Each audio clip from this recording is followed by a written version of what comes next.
how to speed up and slow down your TikTok videos. Hello everybody, if you are wanting to do that, you may follow up this method. So open up your TikTok application, and once you open up TikTok, you may locate up your For You page. So in order to speed up and slow down, all you gotta do is simply long press on the video. After that, a menu appears. Now from the given menu, under this report not interested section, you may swipe right. And once you do, you will be finding a playback speed option. All you gotta do is simply tap on that option. And after tapping on it, here we will be getting playback speed. So if you want to slow down your video, you may select 0.5x.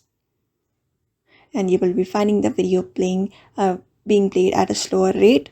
Whereas if you want to fasten the video, you can long press on it again. And after that, scroll right again. Go to playback speed. And we have 2x and 1.5x. If you want 2x, tap on 2x. And once you do that, you should be finding the video being played in more speed than normally. So that is how you basically do it. I hope this video was helpful and thank you for watching this video. We will see you on the next one.